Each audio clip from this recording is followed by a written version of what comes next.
Good morning. Welcome back to Morning at NTV. My name is Malaki Vilodera. Now, today the conversation is on HIV and AIDS, and so we're just carrying over that conversation that Andrew Chamagero had with you on ground. And so in studios, I'm joined by Mr. Patrick Bitature. He is the chairperson of the Private Sector Foundation here in Uganda. Welcome to the show. Thank you. Next to him, I'm joined by Professor Vinod Nantulia. He is the chairperson of the $1 HIV and AIDS initiative here in the country. Welcome to the show, sir. Thank you. So we've had the conversations on ground and their concerns. So what exactly is the $1 HIV and AIDS initiative, Mr. Bitature? Thank you. I think Andrew's done a wonderful job this morning trying to socialize and get the views of the people, the wananchi on the ground. Unfortunately, and this is something that we need to clarify, is people have got a misunderstanding of what we are trying to achieve. I would like to begin first by commending the efforts of the government. The government has done an incredible job, because not too long ago, many of these people maybe are very young today. Not too long ago, thousands of Ugandans were dying. And this thing, we knew it was a disease, but we had no solution.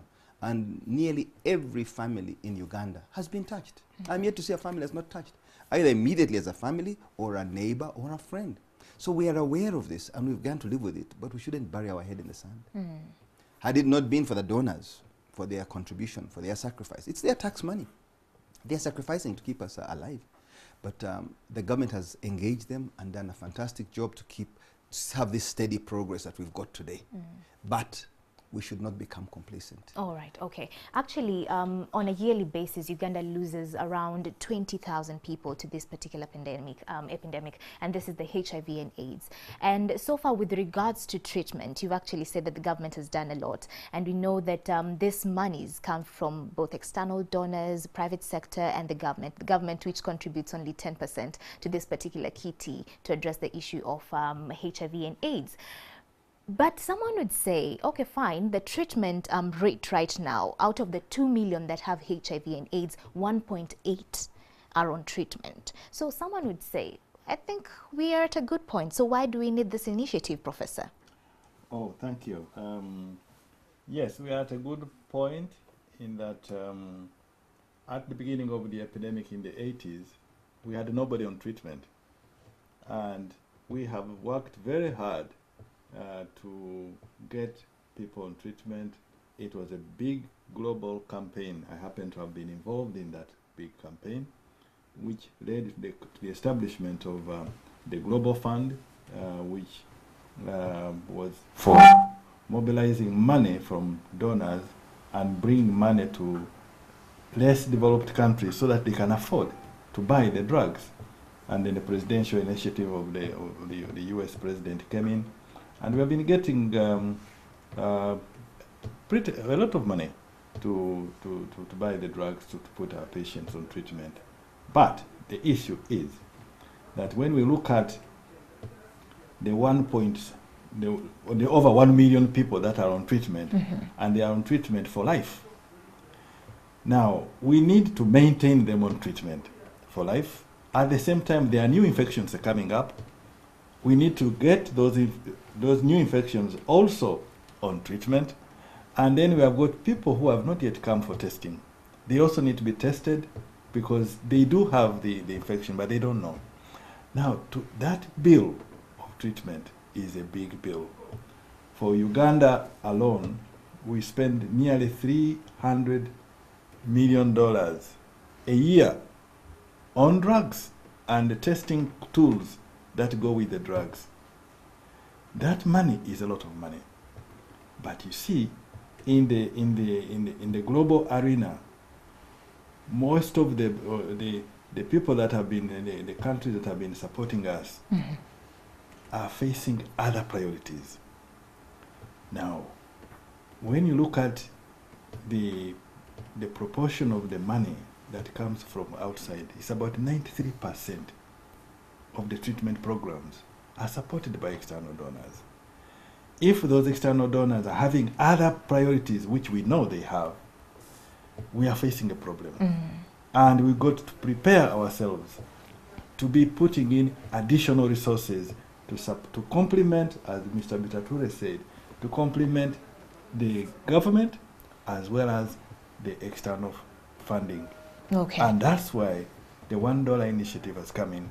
We shall say more about the $1 initiative, how the money will be raised, and how the money will be actually kept, governed with absolute integrity and transparency. Okay, all right. And of course, we'll get to that issue because it was one of the issues that were Yes. raised on ground. When it comes to, of course, you said external donors have played a major role in this. And so we're just planning ourselves just in case they pull out, then we don't get into a crisis. Mr. Bitaturi, I'll bring you in this one. When we talk about this particular initiative, it's special in that it's also focusing on the employee in the private sector, them that we never talk about, them that we think that the issue of HIV and AIDS is something that we can never be vocal about, but we work with them and they need this particular support. So break it down for us. Why are we seeing an initiative this time around also focusing on the customer, on the employee, and also the shareholder in the private sector? Thank you, Mala. It's look at it like this. When we began the NSSF fund, the individual employee would contribute maybe 5%. The employer would contribute 10%. So we first looked at this as a tax. But today we are proud that we have a social security fund that we as Ugandans are proud of. It's a fund that's accumulated to 1 trillion shillings. And now it is a meaningful fund. It gives people a sense of security. They began small, but they started somewhere. Now what we have is like a small torch in a dark alley. And this torch can't show you everything, but it can help you take the first step and the second step and then one step up. And that's how the journey begins.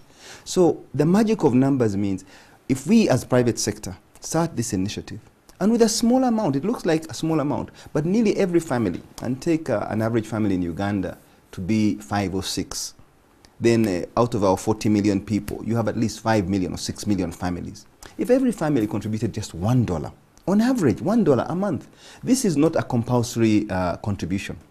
It's not a tax.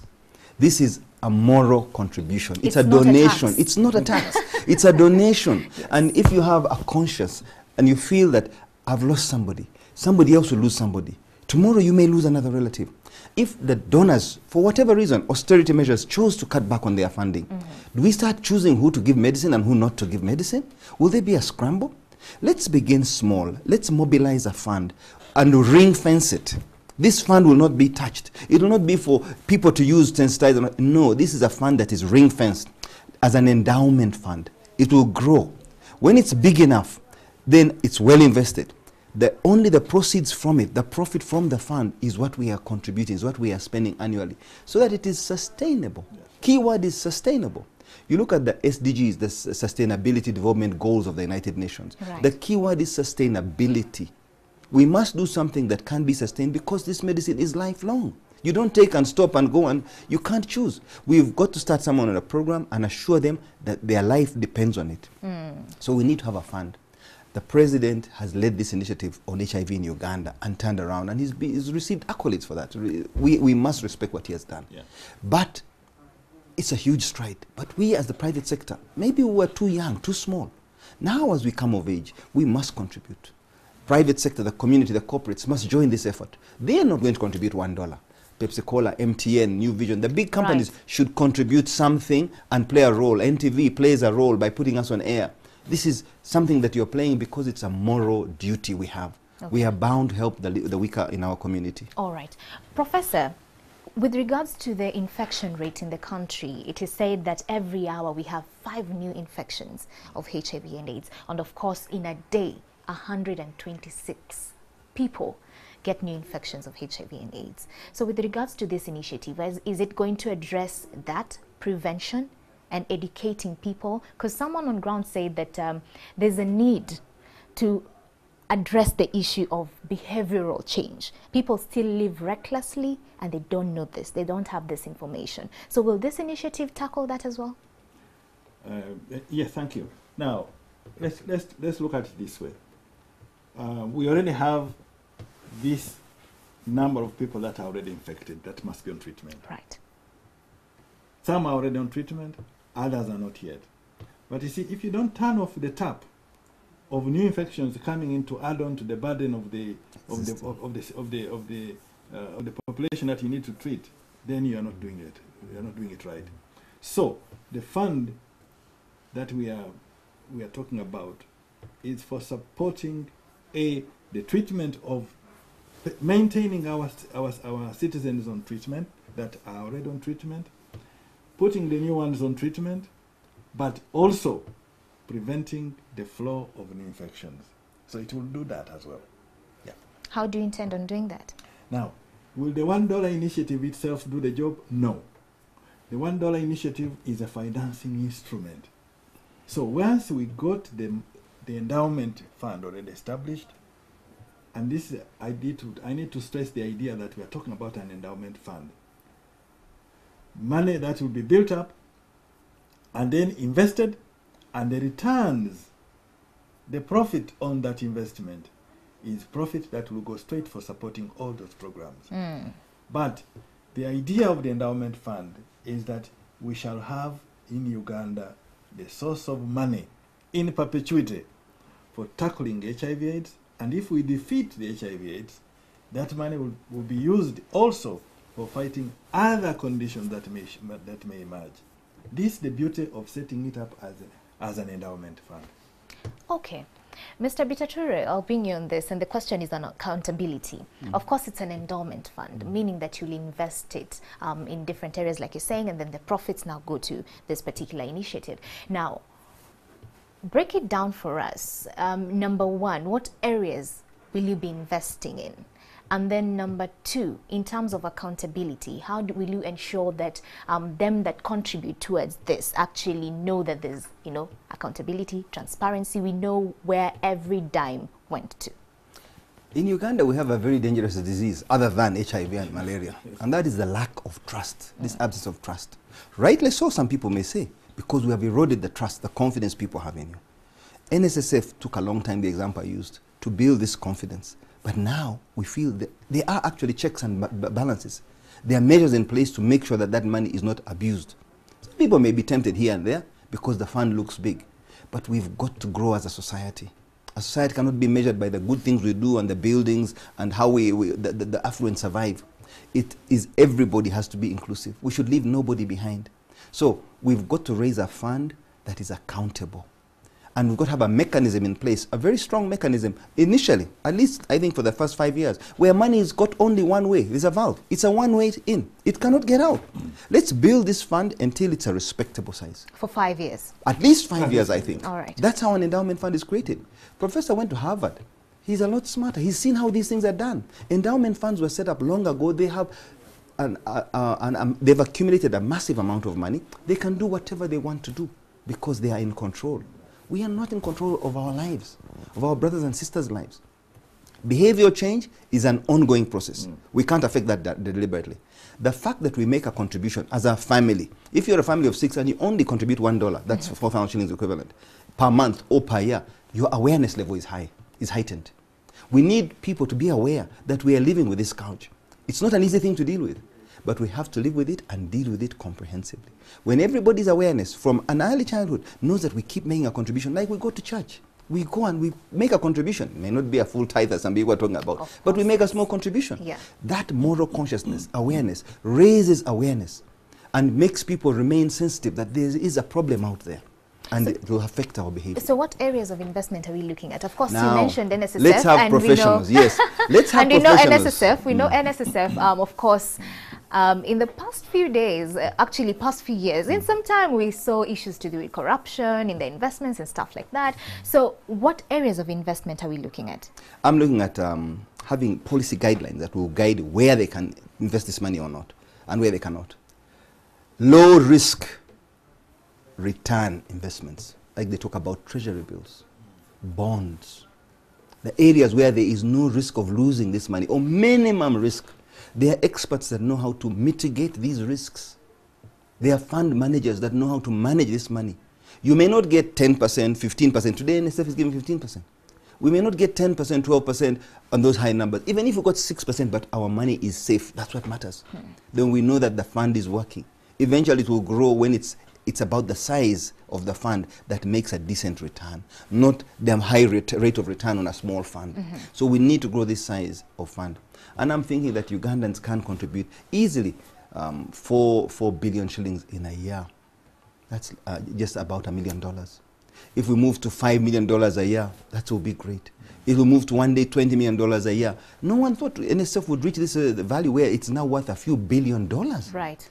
And it's Ugandans managing it. Okay. We have to have faith that we plant a seed today so that somebody will enjoy the benefit of the shade of that tree one day. Not us. Okay. But at least it's for the future. All right, Professor, before we actually get questions on ground, the team that is going to be behind this, are they on payroll? Are you going to create some payroll of some sort, or it's just out of goodwill? Oh no. First of all, we have got a board. The board is not paid. The board is the one that is going to govern this money. It will set up all the rules for governing this money, and this board is composed of eminent individuals from various sectors, and the defining criterion on all these is integrity. So I want to stress what Patrick has said, that the integrity of the people managing the fund is going to be important. Will you vet them? Will you vet them? We have already done that. Okay. The transparency with which we shall handle the money is important, and then we shall have a secretariat, and that secretariat will be paid eventually. At present, it is not paid because it is a contribution from the Uganda Manufacturers Association and the Uganda Federation of Employers have provided us with the individuals managing the interim secretariat. But ultimately we will. However, you see, you need to create a public trust. And to create the public trust, we are talking about the integrity and transparency. Everything will be transparent. Okay. Yeah. All right, Professor. We do have questions from Andrew Chamagiro and his people on the ground. Andrew, if you can hear me, kindly shoot. Yes, I can hear you, Marla. We're live, and you're still, of course, at Ndeba Railway Market. Very good morning to you, the Professor, of course, the One Initiative, $1 initiative, and of course, Mr. Patrick Bitature. We have questions. Sebo mukulu tukwaniriza mwembi abakulu mu studio naye ekisookera ddala njala okubabuuza nsonga ki ekibateesa ssente mu dola ekirala mwami Tatire fwe tuli eno mu bantu abawansi nga bonda banfaanana nga bonda besaawa eno ne tubamanyi nnyo fwe tubafuna bw'oli mugagga wakuna mu Uganda wano lwaki ekintu ekyo togira n'otuteekamu n'okita kuba obusobozi obukola ki kitusindikemu kubanga nze nja bategeeza mu abakulu mu embiriri abali awo waliwo ebintu ebigenda okubaawo myaka nga 3 okuva kati oba nga 4 mbabuulira mazima omanyi bagenda ne bateekawo ekintu ng'olaba kyaleero naye nga mu maaso kati embeera eriwo obuyambi busaliddwako obutali bwerufu amawanga ganyiza gadde gatuwa obuyambi kakati yakibalabalamu wano kuba oredde inkamu y'abalwadde yeeyongera tebasobodde kuziyiza bo bakifunamu yensonga lwaki because atukoze bubi nnyo era bannayuganda abali ku TV mutunuulira abakulu abo because abantu b'oluzungu basinze okutunda eggwanga lyattu Uganda nze enkoko enyera mutunzi mbeera n'enzunga ng'akabiga sina kapasite n'olw'ensonga eyo siri buuza ku kibuuzo kati sabo nze kyembadde mbuuza esente ezo bagenda zikola batya bagenda kujjanga nga basolooza nju ku nju oba bagenda kutema ku misala gyabo abalina abakolera abafunira mu bbanka bagenda kukola batya sente ezo zitunoonyamu. Robert olina ekibuuzo jangu obuuza abakulu bakulaba. Robert Sewakiryanga mu Ndeeba nze nakyembuuza abakulu waabwe ffe tuli bannayuganda ekibadde sente mu dola kyekyaki waliwo omuntu gw'osanga wano mu Uganda oba mu Kampala oba wobawa nga tamanyi na dola bwefaanana twagala ensonga lwaki sente ezo bazisaba mu dola era sente ezo bagenda zikuŋŋaanyanga batya nyumba ku nyumba oba zakusalangako zitya mutangaazeemukaawo All right, well, there you have it, Professor, and of course, Patrick Bitature. It's a bumpy morning for you, I'm sure. Gentlemen, we'll need you to respond in Luganda if it's comfortable with you. We will try. Okay, and we have 3 minutes to do the responses. Okay. Mr. Patrick. Ekisooka bwe tubala mu dola kubanga amaddagala gano kati agasinga gava wabweru ate tugasasulira mu dola. Kadola bwegenda erinnya beeyi tujja kubeera nga naffe otambulira ku ekyo. Edda yali ku 2,000 za Uganda. Kati tuli kumpi ku 4,000. Tetunatuuka era ku 4,000 naye kati tukibalidde nga tutwaliko average 4,000. So buli omu atandike ku planninga. Tetubasabye nti leero mutandikirewo, abaagala batandike. Naye 4,000 bw'oziteekayo mu kabbo kaffe kajja kugenda nga kakuŋŋaanya sente nga ziwerako. Oli ayogedde nti g'olina sente. Naye amadagala gavumenti yaffe buli mwaka yeetaaga obukadde 3 $300 million okusasulira mwaka gumu atoddemu mwaka oguddamu. Kati n'oba omugagga otya mu Uganda tujja kusobola wekka. Naye bwe tukubeera wamu business zonna ne zeegatta buli wananchi naye n'alaga nange ntaddeko kensobola. Ngeri Rotary Club bwekola, ngeri Catholic Church, Protestant Church, buli muzikiti bwe bakola. Tuzimbye ebintu byaffe, amadwaliro, amasomero. Gavumenti ekoze ebintu bingi kubanga buli omu abadde ateekamu omusolo. Guno si musolo, guno tugiyita voluntary contribution. Weesalirawo oba sitosobodde teri ajja kukuvunaanya. Tetujja kujja buli nyumba nga tukonkana nti twagala sente za nedda, kiri ku gwe weesalire ky'osobola. Naye ffe tutaddewo ngeri ya standard. Buli family bwe mukuŋŋaanya 10,000 ezo n'omuziteeka mu kabbaako with time kijja kulaba nti bannange olaba kye twekoledde mujja kusiima. Maybe tekijja kubaawo mu biseera byaffe ne professor nga akoledde AIDS, akoledde bannayuganda, abantu badde tebamumanyi kubanga abeera mabega ng'akola. Naye bakoze mu AIDS commission okuŋŋaanya, abadde mu meetings nyingi wuyo Switzerland, America nga bafaaki bannayuganda. Okay. Si mugagga ffe tuli mu business naye ffe abadde mu business private sector tusazeewo naffe katukole ekintu twegatte ku gavumenti kyekoze. Bano abadde bakolera obusente butonotono nabwe tubeegatteko tukole ka contribution tujja kusanga nga tuyambye bannayuganda. Okay, all right. So what he says in a nutshell is that it's voluntary contributions, and it's just roughly, if you can afford it, 4,000 Ugandan shillings per year per person. Okay, Professor, as we come to a close, in English. Your response. Okay, in English then.